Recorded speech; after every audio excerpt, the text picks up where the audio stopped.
Bonjour. Traité du commerce entre l'Empire romain et l'Inde nécessite de bien connaître les sources concernant les rives de la mer Érythrée. Nous avons vu l'année dernière comment Madame Roberta Tomber, forte d'une très bonne connaissance de la céramique romaine d'Égypte, a pu finement retracer les échanges commerciaux en se fondant sur la présence de telle ou telle poterie ou tel amphore de vin dans les ports bordant l'océan Indien et ses deux appendices, le golfe Persique et la mer Rouge.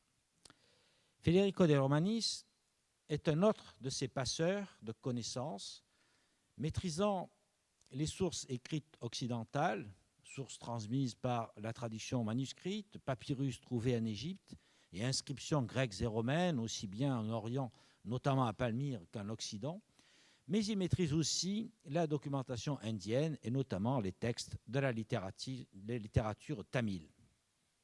Longtemps professeur à l'université de Viterbo, après avoir été chercheur à l'université de Catane et de Rome, il est désormais professeur à l'université Tor Vergata à Rome. Il a publié en 1996 un ouvrage remarqué intitulé Cassia Cinnamon Ossidiana, Uomini e merci tra Oceano Indiano e Mediterraneo, ouvrage qui a connu un certain succès puisqu'il a fallu le rééditer en 2006 et qui synthétise les connaissances alors acquises sur ce sujet. Depuis cette date, il approfondit cette thématique, publiant une cinquantaine de contributions dans des volumes collectifs ou dans des revues. Certains de ces articles, particulièrement importants, ont été réédités dans des ouvrages collectifs, dont un qui a été publié avec André Tchernia intitulé Crossings, Early Mediterranean Contacts with India, paru à New Delhi en 1997.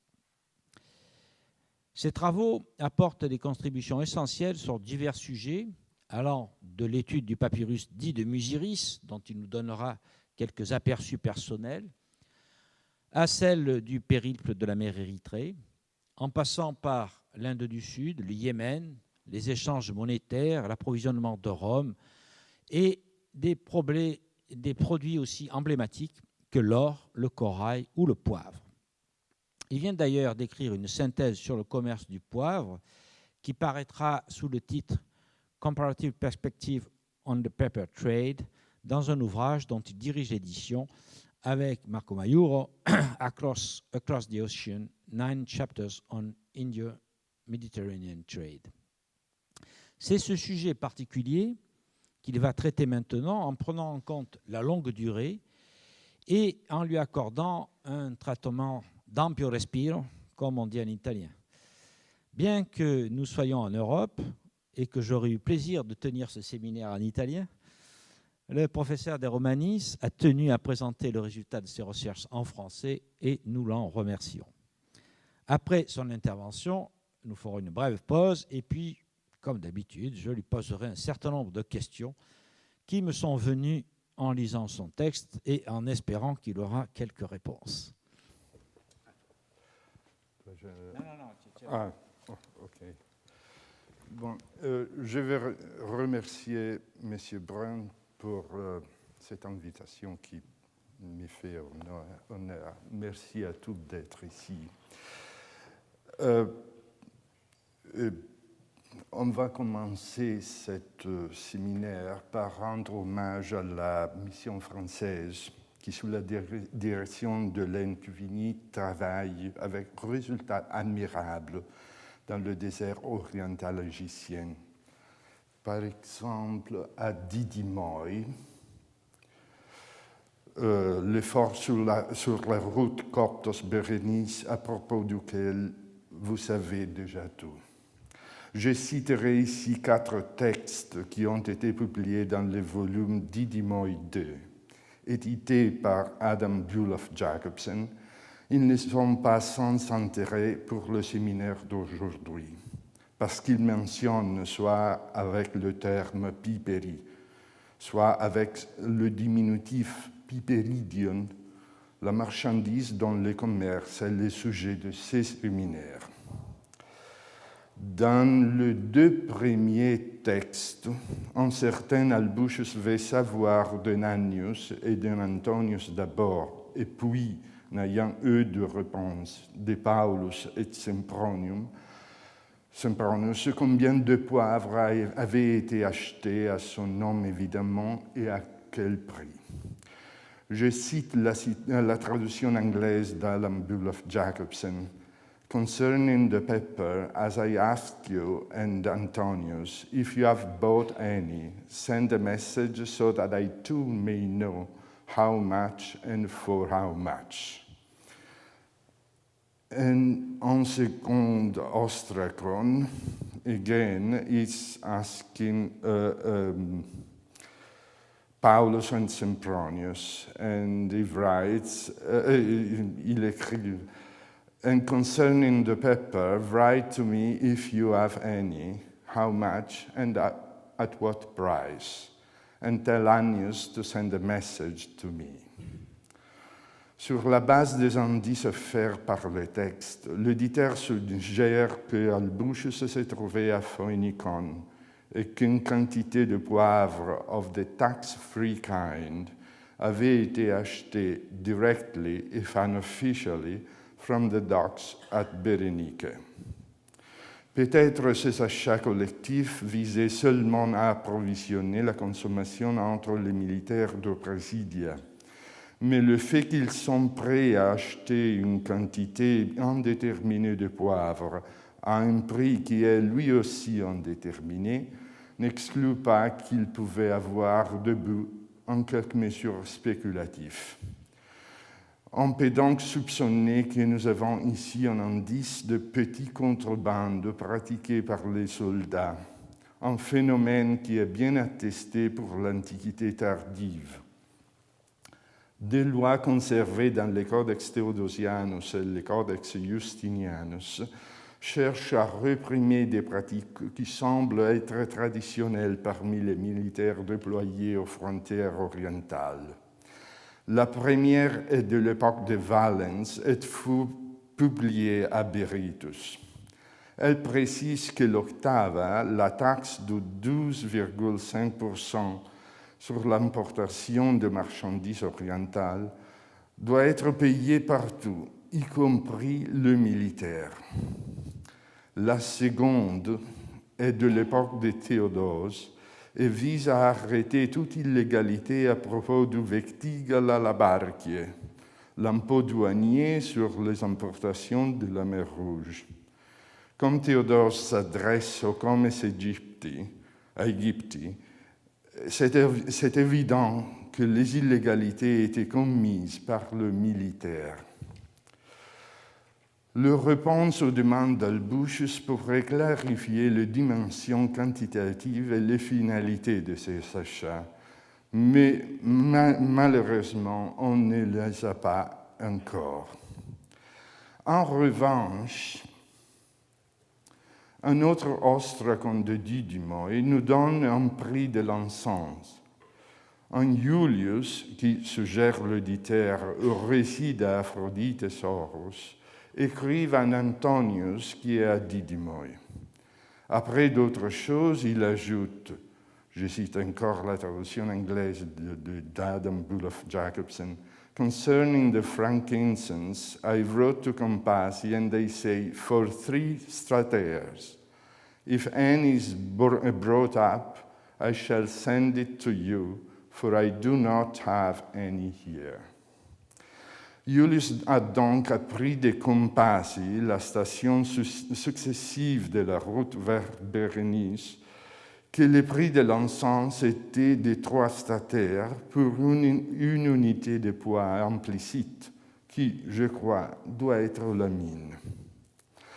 Un autre ostracon de Didymo rappelle l'envoi probablement de la vallée cette fois, comme Bullough Jacobson l'observe, d'une quantité de poivre qui n'est pas négligeable, en Mathion, 3 livres 88 litres. Elle peut suggérer des consommations individuelles importantes, surtout si elle n'est pas en relation fortuite avec les housses d'huile qui avaient été envoyés avec lui. Une consommation individuelle plus modeste est probablement celle souhaitée dans un autre ostre qu'on dédie Dimoy. Son écrivain Mokotralis, après avoir terminé sa lettre autour d'autres choses, ajoute entre les lignes « Envoie-moi un petit peu de poivre, si tu en as ». Cette requête rappelle un autre ostre qu'on de Cousseir, où un tel Maximus ajoute à la fin de son texte « N'oublie pas les petits peu de poivre ». Ici aussi, le mot, c'est « pépéridien ». Ça va sans dire, cette consommation de poivre parmi les soldats du désert oriental est peu étonnante, car elle est facilitée par la proximité soit des ports de la mer Rouge, Bérénice et Myosormos, soit de l'Emporion nilotique de Coptos. Mais quand on constate que le poivre était acheté et consommé à Vindolanda aussi, dans l'extrémité nord-occidentale de l'Empire romain, et ce qui est encore plus remarquable, par soldats du même niveau social des écrivains de Dudimoy, tel était Gambax Taponis, qui achète 2 deniers de poivre. On doit reconnaître que cette marchandise a une exceptionnelle capacité, pas seulement de franchir toute barrière géographique, mais aussi de pénétrer dans les couches sociales moins élevées de l'Empire romain. Nous ne savons pas combien de poivre Gambax pouvait acheter avec ces 2 denarii, qui étaient pourtant plus que 3 jours de son salaire. C'est de toute façon remarquable que les importations de poivre pouvaient compter sur une demande de gens comme Gambax, vivant en lieu aussi éloigné que Vindolanda, ou bien Hanau, Biesheim, Straubing, où la consommation de poivre a été archéologiquement détectée. La primauté acquise par le poivre dans les commerces de épices à l'époque romaine est révélée par le contraste entre la formule talibanotica et alla xenia, l'encens et les autres choses, attestées dans l'inscription d'Esotéricos datée 100 ans avant Jésus-Christ, qui désigne l'ensemble de marchandises importées en Égypte par la mer Rouge, évidemment l'encens y dominait, et d'autre part les aurea piperataria, les magasins de Rome bâtis par Domitien près du Templum Pacis, où pas seulement le poivre, mais tous les aromates et les épices étaient stockés, comme le montre cette phrase de Cassiodion. Les magasins de marchandises égyptiennes et arabiques, ça ce sont ce que les sources latines appellent les aurea piperataria, les magasins de poivre. Entre l'inscription ptolémaïque et les aurea piperataria de Domitien, le vers d'Horace deferer invicum vendentem tus et lores et piper, le vicus où on vend l'encens et les aromates et le poivre, très probablement écrit après les 13 avant Jésus-Christ, reflète un moment de transition où le poivre est déjà une présence importante dans le marché de Rome et réclame une mention spéciale à côté de la couple, tous ces odeurs, encens et aromates. En effet, l'obélisque installé au Cirque en 19 avant Jésus-Christ avait été transporté d'Alexandrie à Rome par un navire, les Acatus, qui avait apporté du poivre aussi, s'il faut croire, mais pourquoi pas, au chronographe de 354, Et c'est entre le 12 et le 8 avant Jésus-Christ qu'on consomme poivre dans les camps d'Oberaden, oui, en Germanie. En cette même année, on assiste à la résurrection du port de Bérénice. L'histoire de ce port a été faite d'une manière excellente par M. Brun, et je n'ai rien à ajouter à ce qu'il a dit. Je vais seulement répéter qu'à la suite de facteurs climatiques et géographiques, surtout le régime de vent et la morphologie des côtes et des fonds marins, il y a toujours vent du nord au-delà du 20e degré de latitude nord en été et en hiver. Donc il est très difficile donc, de remonter la mer. Les côtes sont arides et la mer a des bas-fonds.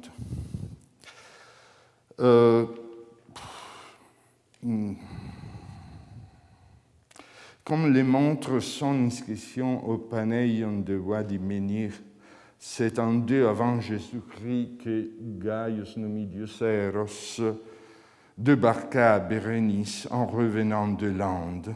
Et c'est peu avant de ces années, selon moi, qu'on aménage les laci mentionnés dans cette inscription, l'inscription latine selecte 2483. Mais vous savez que mes amis soutiennent une datation plus tardive de cette inscription. En tout cas,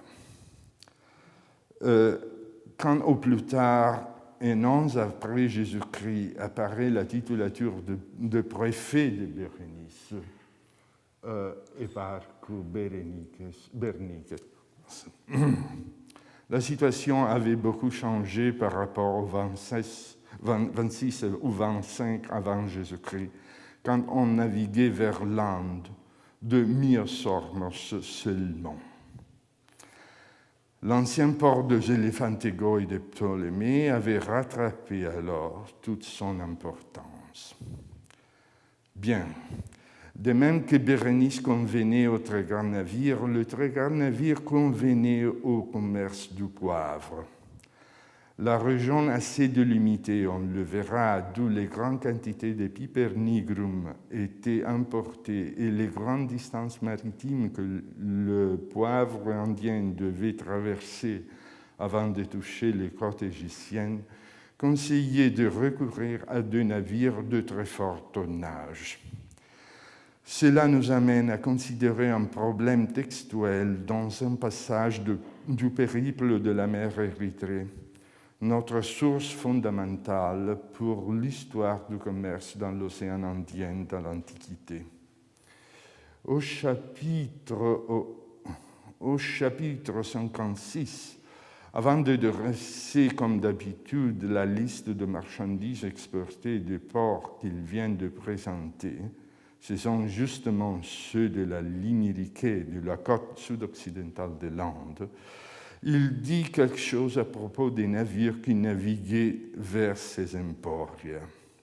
Dans la première édition de cet ouvrage, celle de Galenius, en 1533, le texte imprimé, c'est Plei de eista emporia tauta metaploia,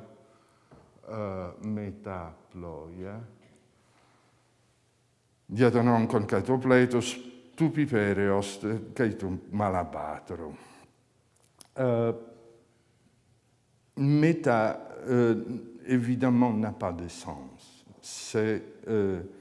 Il ne marche pas. Et déjà, la traduction de Ramusio en 1550 implique une correction au méta imprimé par Galenius.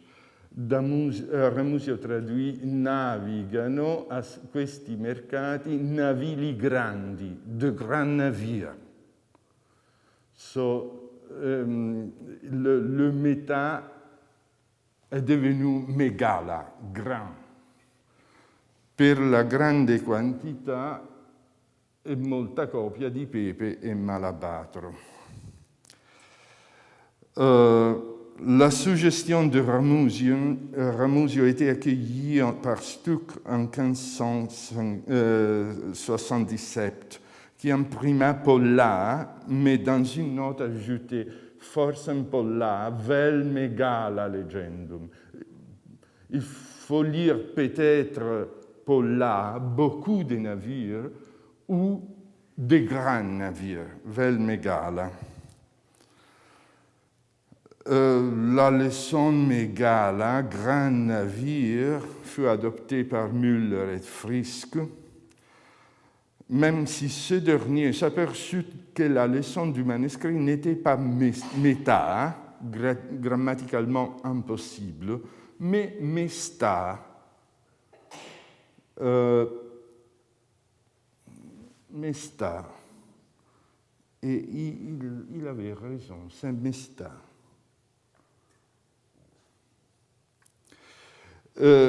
Mesta, à la suite d'un article d'Eva Draconaki-Cadanzaki, Mesta a été conservé par l'édition de Lionel Casson, où toute la phrase a été traduite « Ships in these ports of trade carry full loads because of the volume and quantity of pepper and malabatron. » Or, malgré Casson, je ne crois pas que Mesta peut être conservé.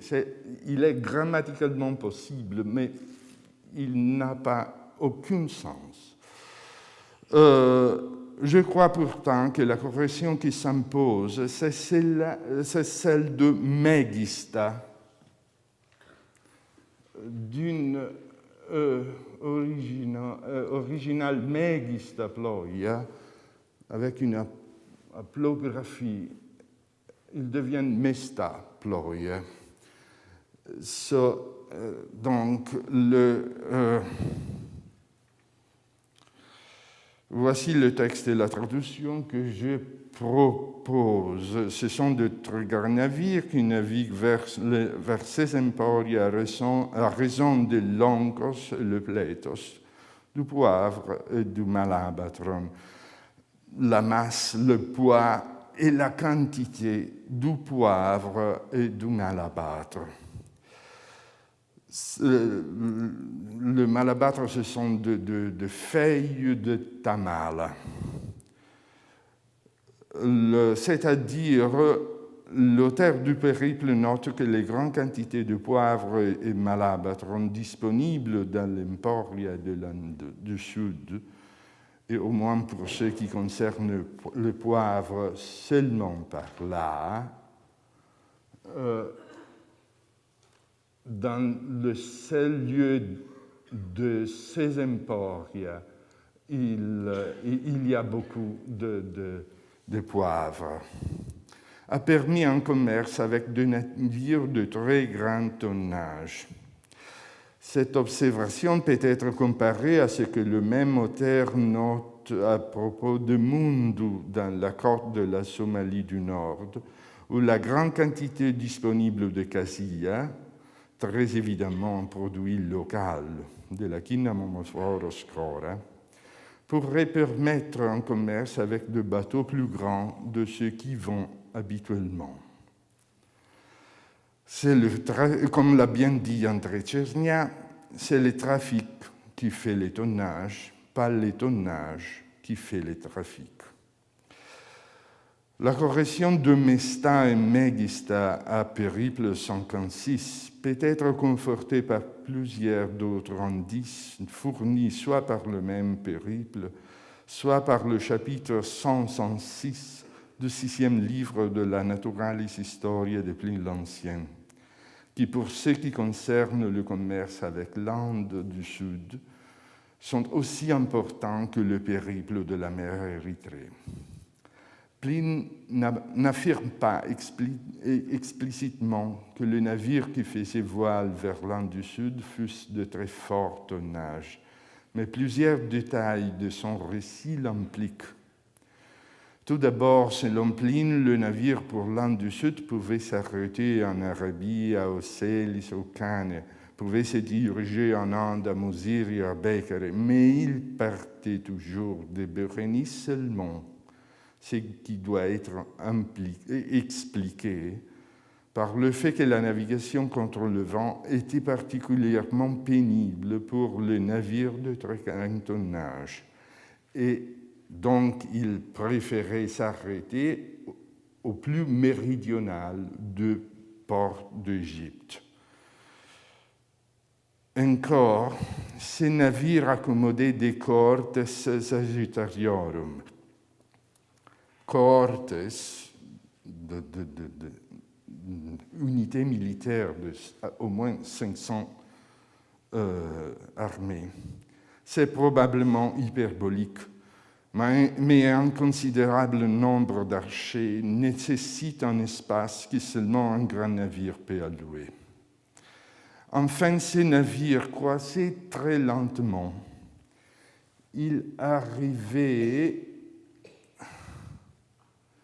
autour de Bab el-Mandeb après 30 jours de navigation et il était à Mousiris après autres 40. Lion el-Qassam pensait que les 40 jours pour le passage de l'Arabie à l'Inde venaient d'une erreur de Pline qui aurait écrit 40 au lieu de 20. Je crois au contraire que l'information de Pline, tout aussi que la leçon de ses manuscrits, doivent être retenues parce qu'elles sont cohérentes avec les 30 jours qu'on employait pour atteindre Océlis, au Cane, depuis Bérénice.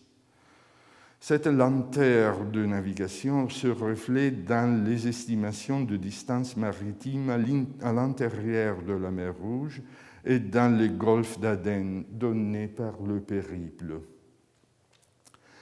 Comme l'a noté Pascal Arnaud, les distances maritimes de cet ouvrage sont estimées en nombre de stades qui sont le plus souvent de multiples de 400 ou 600. Toutes ces distances sont la traduction en stade de journées de navigation de navires qui naviguent à vitesses différentes. Les distances estimées le long de la côte africaine de Bérénice jusqu'à Walites, d'ici jusqu'ici, et de Tabai à Opone, et sur la côte sud-arabique de Océlis à Cane, se fonde sur une journée de navigation de 400 stades. Il faut noter quel quart avec le temps de navigation Bérénice-Océlis au Cane donné par Pline. Pline dit Veniumque tricesimo circiter die, ocelim Arabiae aut canem turifere regionis. 30 jours environ, ça fait plus ou moins 27 jours jusqu'ici et 35 jours jusqu'à Cane. Tandis que la distance de Myosormos à Muza est estimée par le périple en 12 000 stades. À mon avis, ces 12 000 stades ne sont pas la traduction de 30 jours de navigation à 400 stades par jour. Mais comme le montre la distance estimée entre Myosormos et Bérénice, estimée à 1800 stades, correspondent à 20 jours de navigation à 600 stades par jour. les navires qui partent de Mysoreum sont plus petits, plus légers, et ils marchent à une vitesse estimée à 600 stades par jour, tandis que le grand navire qui part de Bérénice pour aller à l'Inde du Sud vont à une vitesse estimée à 400 stades par jour. C'est donc évident que les bateaux qui partaient de Mysoreum et allaient à Mouza croisaient à une vitesse estimée à 600 stades par jour, tandis que les navires qui partaient de Bérénice le faisaient à une vitesse estimée à 400 stades par jour. La coïncidence avec les temps de Pline, le fait que la distance au pôle Tabai est aussi estimée à 400 stades, ce sont deux emporia qui étaient fréquentés de marchands qui allaient à l'Inde du Sud en revenant de l'Inde.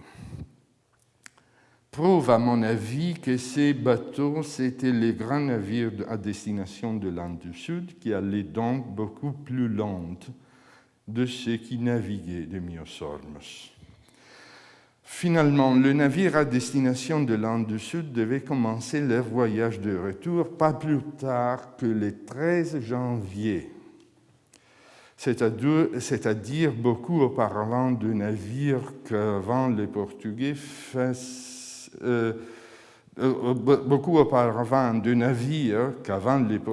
faisaient commerce entre Calicut et Aden. Ça, c'est Vous savez que M. Desanges a proposé une différente interprétation de celle que j'avais proposée de ces passages de Pline que je répète ici. Selon M. Desanges, les Idus Januarias Nostras, le 13 de janvier, a été indûment déduite par Pline.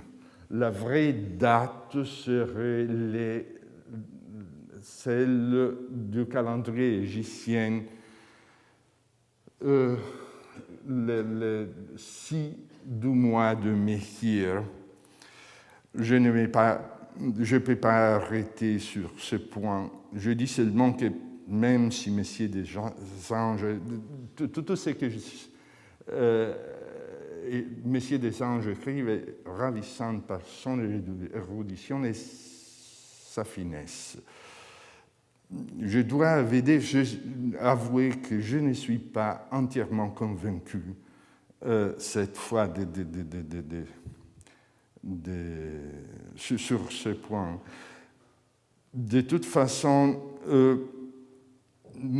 ça change très peu sur ce que je vais dire maintenant, parce que même si M.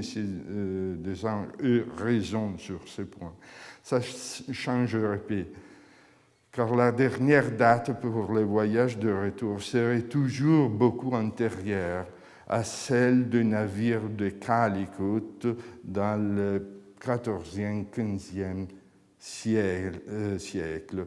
Ceci partait de l'Inde à février. Julienne, qui est mare grégorienne. Oui, il partait. Ça, c'est Duarte Barbosa, mais son février, c'est mare. Et il revient ici de la moitié d'août jusqu'à la moitié d'octobre.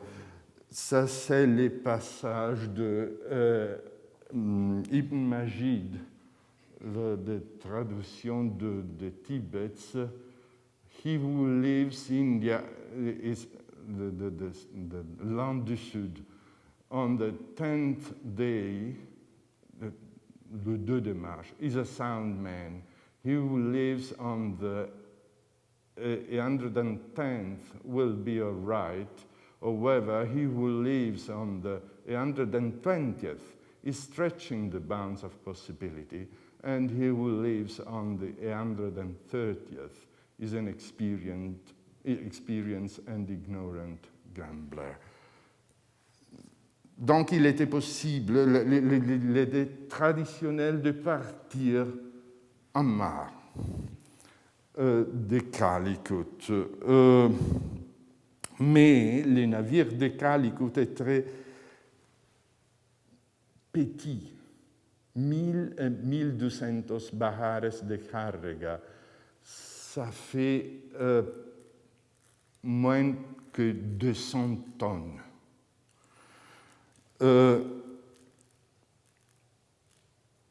Et plus, elle ne devait pas remonter jusqu'à Bérénice. Elle s'arrêtait à Aden, maximum Jeddah. Les grands navires romains étaient obligés de partir aussitôt que les navires portugais, qui pourtant, ils faisaient un voyage qui était beaucoup plus long. Les navires portugais qui pourtant devaient doubler les caps de Bonne-Espérance avant le début des vents d'Occident là-bas, dobrar o cabo antes de entrarem os ponentes. Le tableau que nous venons de brosser est fondé sur des sources qui sont de la moitié du 1er siècle après Jésus-Christ. Un document exceptionnel montre qu'il est de ce commerce après un siècle environ.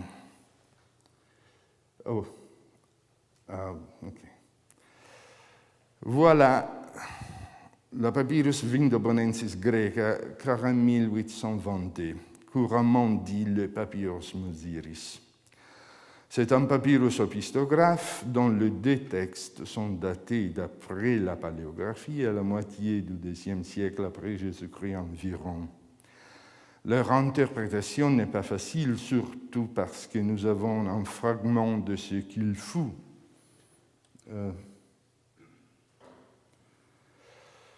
Du texte du recto, nous lisons une colonne entière sur 3 au moins. Du texte du verso, qui comptait au moins 3, mais peut-être 4 colonnes. On a entière la 3e et un petit morceau de la 2e, peu de lettres aux marges droites. Parmi les études consacrées à ces deux textes en dehors de la publication elle-même en 1985, on rappellera ici les articles de Gerhard Thur, Lionel Cassen, Dominic Rathbun et tout récemment ceux de Federico Morelli. Tous ces travaux, peut-être quelque chose que j'écris, ont contribué à éclairer divers aspects de textes qui restent pourtant dans quelque mesure énigmatiques. Aujourd'hui, nous ne parlerons pas du texte du recto qui est, je dirais, un contrat de prêt lié à une entreprise commerciale dans l'Erythrata Lhasa. L'Erythrata Lhasa embrasse pour le gré la mer Rouge et l'océan Indien. C'est toute une unité. L'emprunteur de ce contrat de prêt est évidemment un marchand qui, dans le fragment qu'on peut lire, s'engage à transporter ses propres marchandises de la mer Rouge à Coptos et rembourser sa dette dans les temps établis pour le repaiement dans les contrats de prêt de Mosiris, le célèbre emporium de l'Inde du Sud. Nous nous intéressons au texte du verso dont le fragment, comme Dominic Rathbun a le mérite d'avoir reconnu en corrigeant une mélecture et une mauvaise interprétation acceptée auparavant, aboutit à l'estimation de la valeur de 3/4 de la cargaison d'un navire appelé l'Eurm Apollon. Dans la troisième colonne du verso, nous pouvons suivre le calcul de la valeur de 3 marchandises qui composaient la cargaison. Il s'agit d'une art grangétique dans les premières 3 lignes, de défense de l'éléphant et de skidae, c'est-à-dire fragments de défense coupés des éléphants captifs. Ok.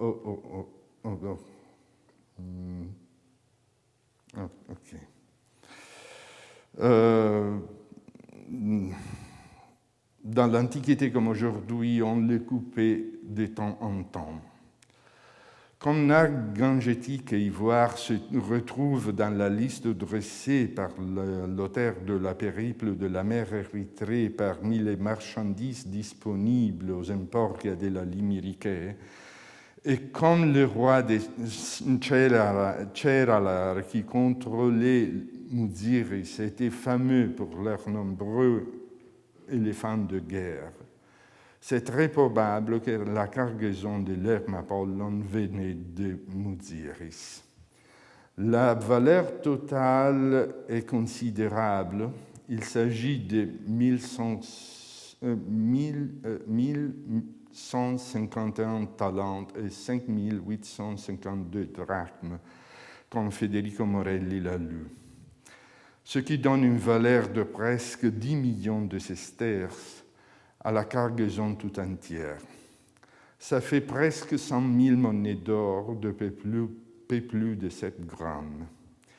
Une autre chose à souligner, c'est que la valeur totale des 3/4 des 3 marchandises estimées dans la troisième colonne fait seulement peu plus que 11%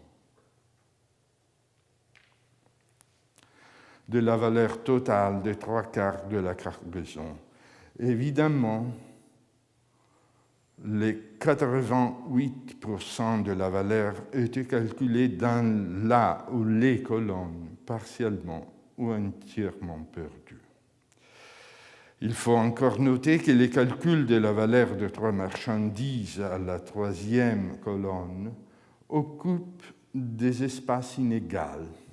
En effet, les calculs de la valeur peut être ou bien très simples, et c'est le cas d'une art gangétique, ou pas mal compliqué, et c'est le cas de défense de d'éléphants et de skidae.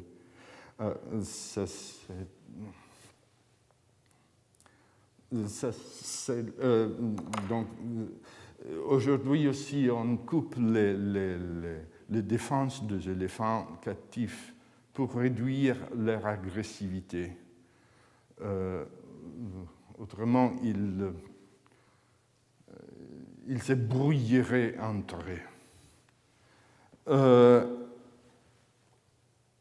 Ça, c'est la liste de marchandises exportées des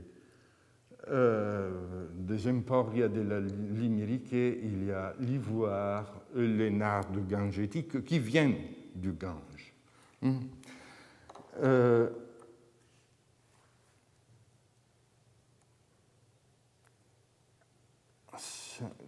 Nous avons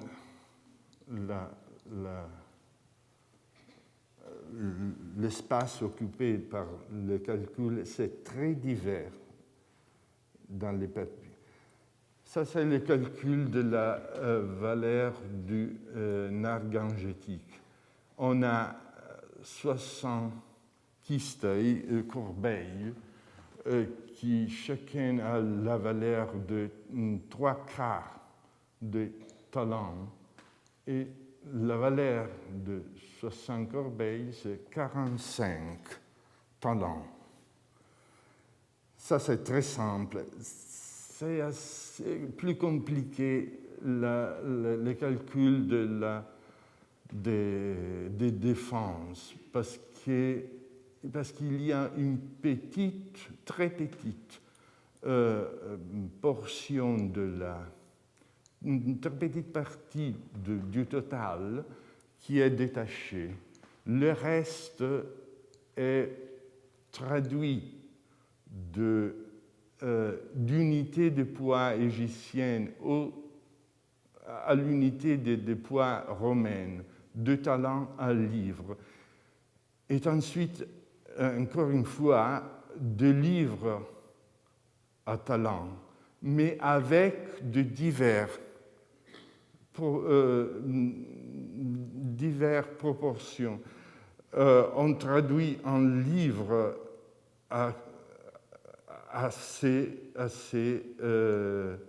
équivalences. En talent, 95 livres.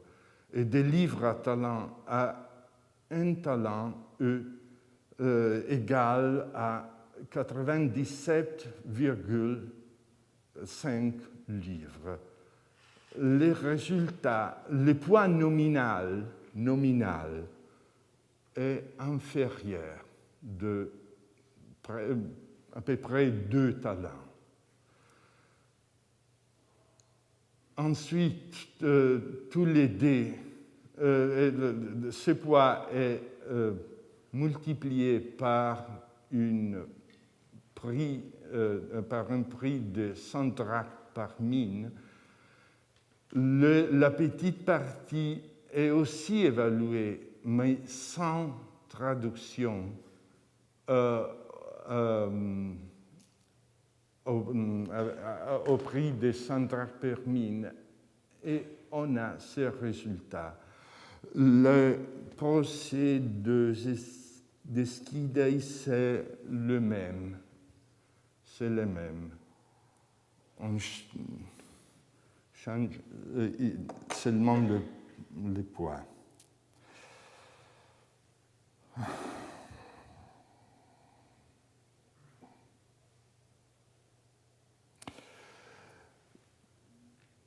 Passons à la deuxième colonne. Une contribution décisive à l'intelligence de la deuxième colonne du texte est venue du récent article de Federico Morelli, paru dans la revue Tyche de 2011. Morelli a démontré que les lignes 4-13 du papyrus contenaient des données préalables au calcul de la valeur de 3/4 d'une arde gangétique, des défends d'éléphants et des skidai. On est sûr maintenant que le procès qui va de la quantité totale à l'estimation de la valeur de 3/4 d'une arde de l'ivoire et de skidai est le suivant. On détache le 25% et ensuite on calcule la valeur comme nous avons vu auparavant. Ici, on détache les 25 plus la petite partie. Et ensuite, le procès est ce que nous avons vu. La même pour le fragment de défense. Mais l'analyse de Morelli nous apporte une autre certitude. La différence entre la valeur de 3/4 et de la cargaison du Hermapollon et le subtotal de valeur d'une arc gangétique de défense des fragments d'ivoire est évidemment donné par marchandises qui sont calculées de ligne 14 à ligne 30. Les 88% de la valeur est donnée par peu de marchandises.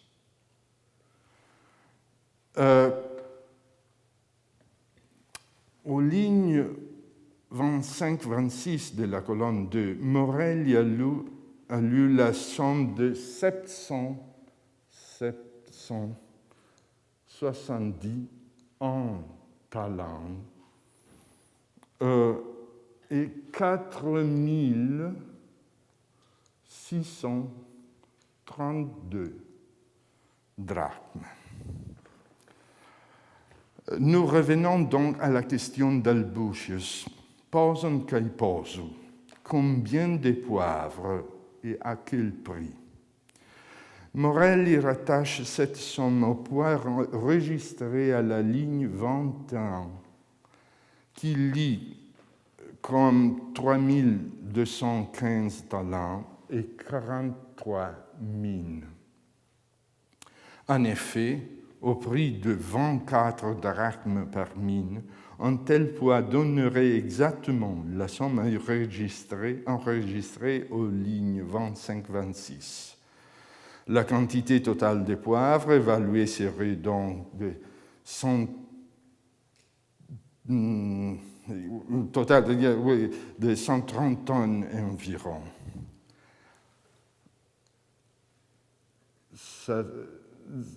3215 talents, c'est à peu près 98 tonnes. Ce sont les 3 quarts. 4 quarts sont de 131 tonnes. Au prix de 24 drachmes par mine, ça fait l'argent enregistré à les lignes 25-26. Si ça a été la marchandise plus lourde de la cargaison, on doit admettre que ces navires qui revenaient de Muziris étaient seulement de moyen, voire petit tonnage. Indépendamment de Morel, j'avais lu moi aussi les lignes 25-26 comme 771 talents et 4632 drachmes. Et tout comme lui, j'avais soupçonné que cette quantité d'argent était en relation avec le poids à la ligne 21. Ça, c'est la somme d'argent. Et le poids est ici. Mais contrairement à Morel, je ne croyais pas que le poids à la ligne 21 et l'argent aux lignes 25-26 pouvaient être en relation directe, justement parce qu'il y a 3 lignes entre eux. 1, 2, 3. Si les 771 talents et 4632 drachmes résultassent de 3215 talents et 43 mines à la ligne 21, multipliés par 24 drachmes, ils auraient été à la ligne 22, parce que ça a été facile de dire, ça c'est le poids, au prix de 24 drachmes, et on n'a pas besoin de 3 lignes pour dire ça. Il faut seulement, et c'est assez la moitié d'une ligne. Nous avions la valeur à ligne 22.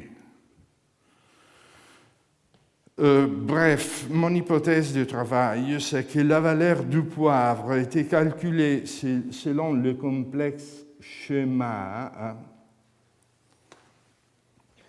qui a été suivi pour le calcul des valeurs de défense et des fragments d'ivoire. C'est-à-dire que le calcul de la valeur du poivre prend plusieurs lignes, comme celle de le fragment d'ivoire et la défense entière.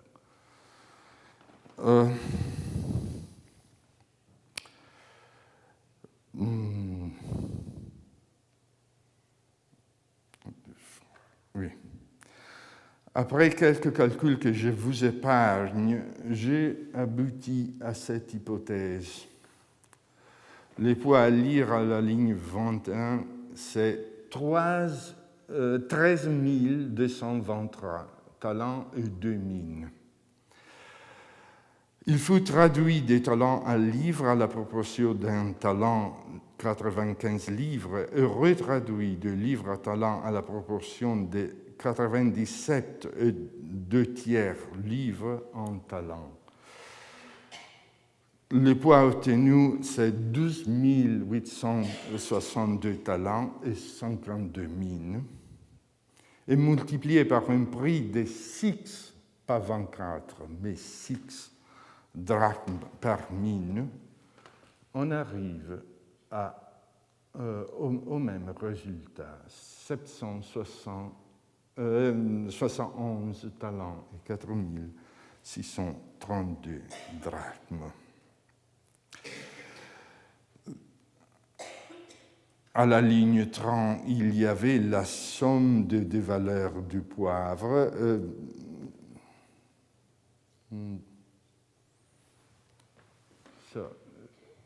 Ici, c'est la valeur du nargangétique, le calcul du nargangétique, les valeurs de défense et le calcul, les données des fragments d'ivoire et les calculs de la valeur, et ici, les poivres, qui occupent toutes les lignes, les dernières lignes de la seconde colonne. Je crois que cette lecture ne peut pas être exclue de ce qu'il par ce qui reste de la ligne 21, je lis 3200 et ça ne fait pas de problème. J'ai lu comme un kappa 20 avec le dernier un petit p haut, mais il y a des exemples qui peuvent être comparés. Un grand 3 et ici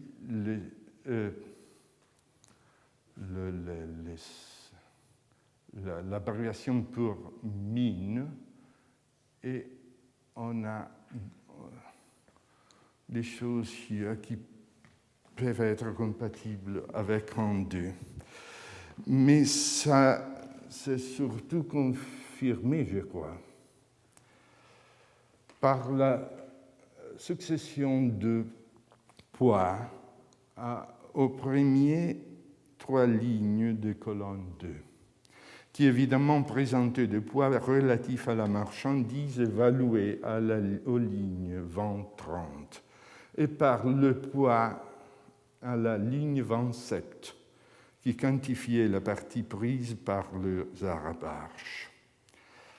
C'est évident donc que le poids total du poivre était un nombre de talents qui était multiple de 4.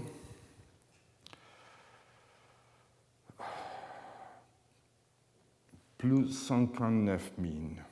De ce poids-là, on soustrait en 25%,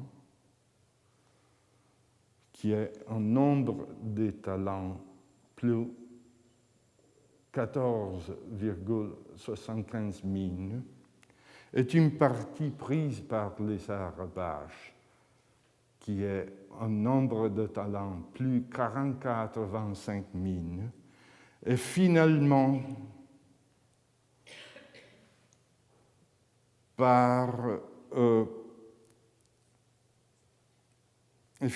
un autre nombre de talents est 58 mines, ce qui laisse 2 mines.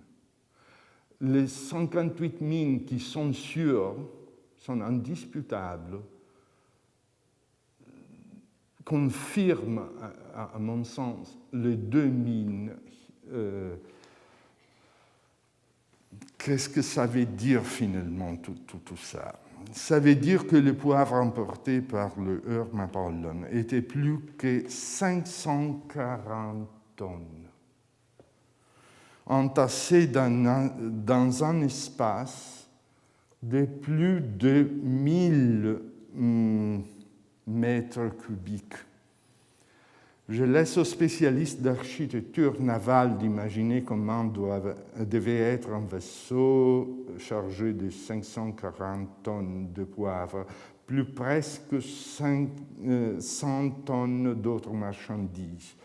Les traités de Figueiredo Falcão montrent qu'il était stocké dans la 3e couberte des navires portugais. Ça, c'est la reconstruction d'un navire portugais d'après une épave trouvée près de Lisbonne, dont le tonnage a été estimé à 300 tonnes. Le poivre était ici, dans le 3e deck. Dans la mesure où le Herma Apollon est un représentant typique de Megistaploia, de très grands navires, qui allait à l'Inde du Sud. On peut dire que la taille de navires romains qui emportaient le poivre au 1er et 2e siècle après Jésus-Christ était décidément plus grande que celle de navires de Calicut qui faisaient commerce avec Aden avant l'arrivée des Portugais. Nous l'avons vu, Duarte Barbosa nous dit qu'ils étaient 1200 barrares de carga, de 170-200 tonnes environ. Le Herma Apollon était plus grand aussi de la plupart des navires portugais de la Rota do Cabo dans la première moitié du VIe siècle. Ce graphique présente une comparaison entre la cargaison de Herma Apollon et ceux des navires de la flotte de 518 décrits dans les Caderno dos Oficiais da Índia, publié par Geneviève Bouchon. Le tonnage moyen des navires de Rota do Cabo est représenté dans ces graphiques.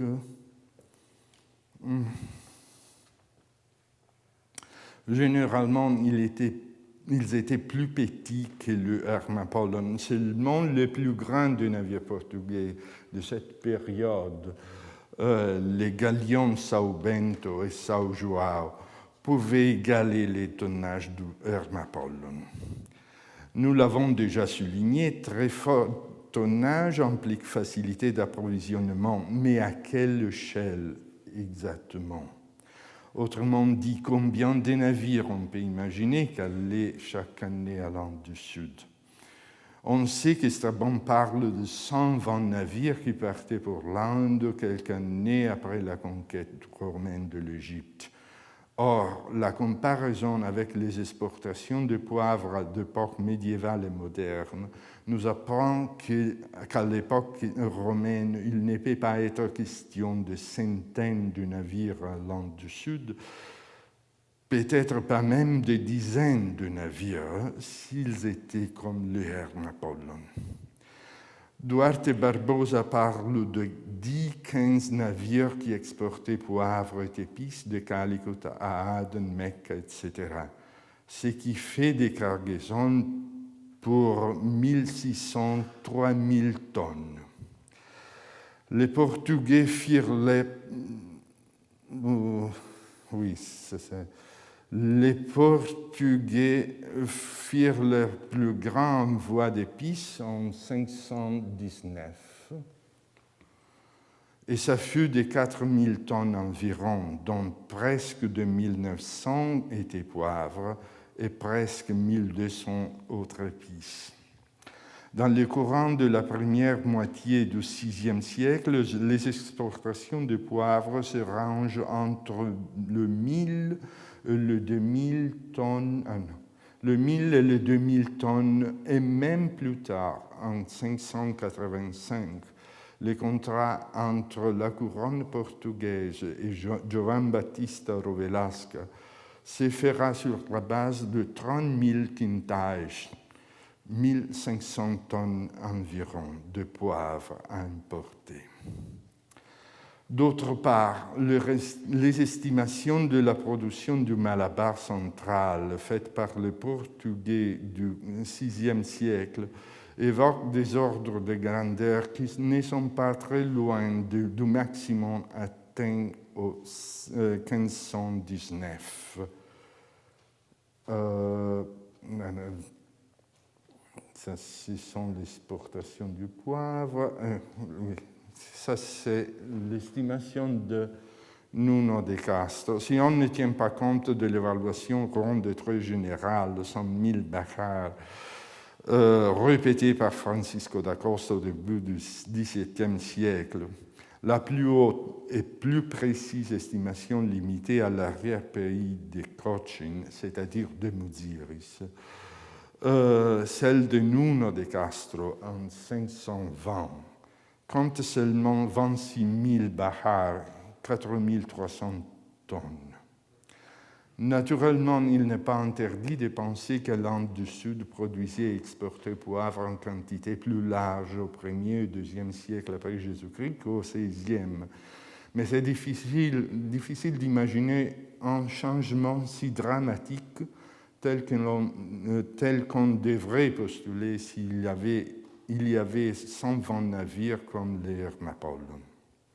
Si les dimensions quantitatives des époques médiévales et modernes nous donnent un ordre de grandeur pour les importations de l'Antiquité, on devrait admettre que, tandis que le poivre fut la marchandise de l'Inde du Sud quantitativement dominante dans les commerces avec l'Empire romain, le volume de la production de cette épice avant le XVIIIe siècle était très modeste par rapport, par exemple, au Kerala contemporain qui produit quelques 90 000 tonnes de poivre par an. Cela nous amène à nous interroger sur les modalités de production du poivre dans l'Inde du Sud. Quelle organisation du travail a pu assurer de l'Antiquité à l'époque moderne une production de quelques milliers de tonnes de poivre? De quel contexte géographique, écologique, social venaient tous ces poivres? Sur tout cela, malheureusement, nous sommes mal renseignés. Naturellement, nous avons des récits des travellogues occidentaux qui parlent de la cultivation du poivre, mais ils parlent de la cultivation du poivre à Calicut, à Kollam, qui ne sont pas les régions de la très grande production de poivre. Sur tout cela, malheureusement, nous sommes mal renseignés et les images des codices de Cosmas Indicopleustes, ça c'est le Codex Sinaiticus, ou de Marco Polo, c'est un codex de la Bibliothèque nationale de France. N'aident pas, elles sont fantaisistes. Les auteurs classiques donnent de précisions géographiques. Le périple nous dit que le poivre poussait en abondance dans la région dite Cotonarique. Pline dit qu'il était amené à Becare de la Cotonara Reggio sur des bateaux monoxyles. On est d'accord à dire que Cotonarique et Cotonara correspondent au Tamul Cotonado, qui est proprement la plaine autour de le Vembanad Lake.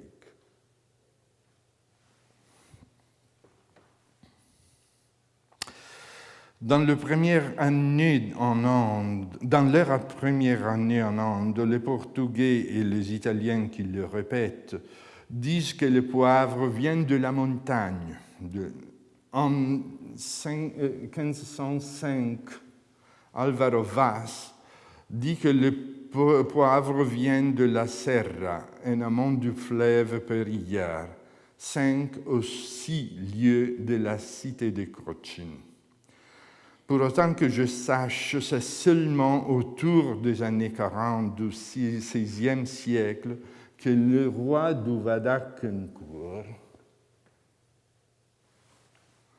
est nommé dans les documents portugais, même officiels, au rei da Pimenta, le roi du poivre.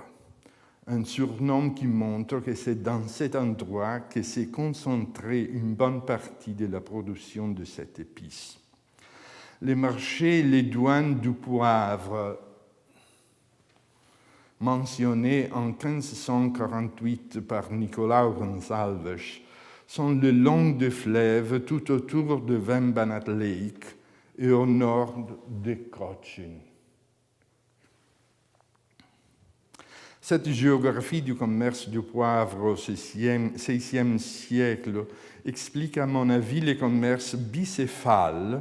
Muziris, d'un côté, on a trouvé un site ici à Parur qui peut être, ou Muziris, très voisin de Muziris. Muziris au nord et Nelkinda quelque part ici.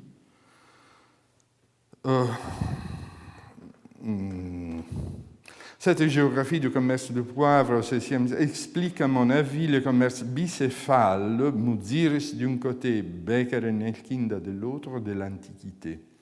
D'une part, Muziris qui reçoivent le poivre du Peria et du Chalakudi, et de l'autre, Nelkinda qui le reçoivent des fleuves du Cotonado.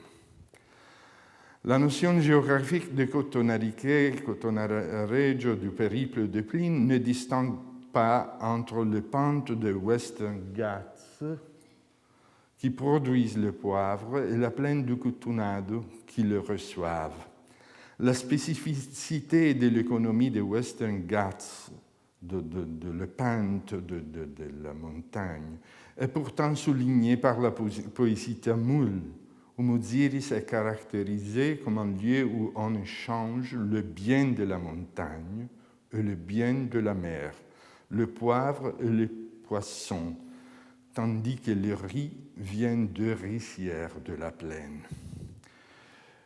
Nous avons des anciens récits de la récolte du poivre, mais ils ne sont pas de nature à inspirer la confiance de l'historien, au moins à première vue. Dans sa vie d'Apollonios,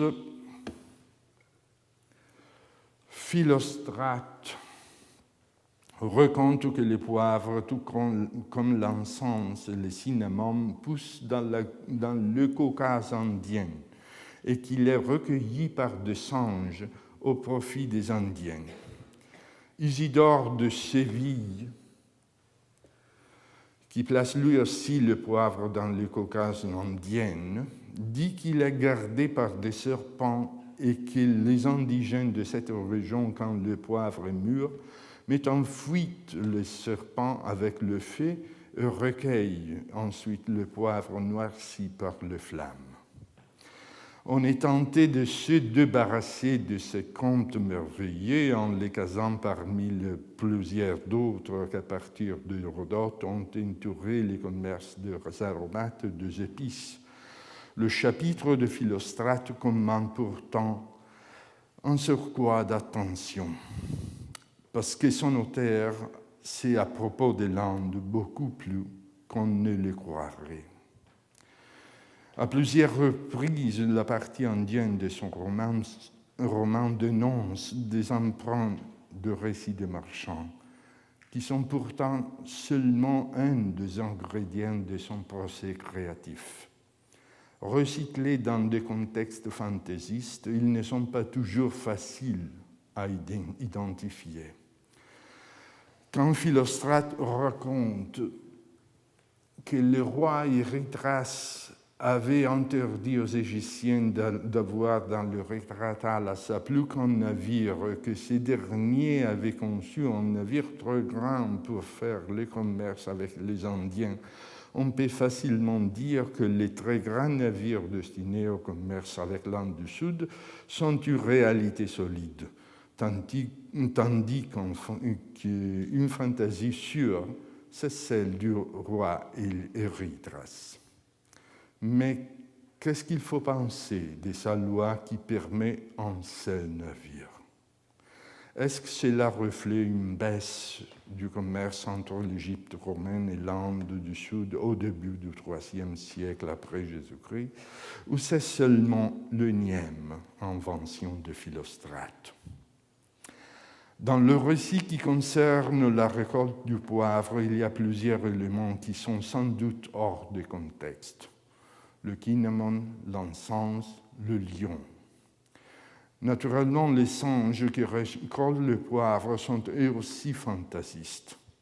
Mais on peut se demander s'ils sont une création originale de Philostrate lui-même ou un emprunt de folklore indien qui a représenté en termes zoomorphiques l'altérité anthropologique des hommes de la forêt, les Vanaras. Je n'aurais pas évoqué les passages de Philostrate et les problèmes qu'il pose si je n'eusse pas frappé par la description des hommes de la montagne, le Mahler, faite par le carmélitain Fra Paolino da San Bartolomeo, Johann Philipp Wesdim. Fra Paolino qui vécut 13 ans en Malabar, de 1776 au 1789, dit qu'il a rencontré ces hommes de la montagne et des forêts à Maleatur, Kodamangalam et Vaipur. Et dans tous ces lieux, il dit qu'il y a de bois à poivre. Vi sono boschi intieri in pepe in Aragosce, a Aracula, a Porrota, Pieravam, Palaia, Pala, Vaipur, Collam c'est plus au sud. Et dappertutto, a pied delle montagne Gattes, partout au pied de Western Ghats. Ça, c'est la description qui fait Fra Paolino de Mahler. Cette description, on trouve cette description seulement dans l'édition italienne de son voyage. Son voyage a été traduit en français, en anglais, en allemand. Mais je n'ai pas trouvé la traduction de ces pages qui est fort intéressant. Ils sont uomini silvestri che non comunicano con gli altri malabari se non una volta l'anno. Seulement une fois par an, ils vont voir les autres Indiens. Quand ils viennent acheter les provisions. Io ne vidi vari a Maleatur, Kodamangalam, je n'ai vu beaucoup à Maleatur, tous ces lieux. Ils vont nus.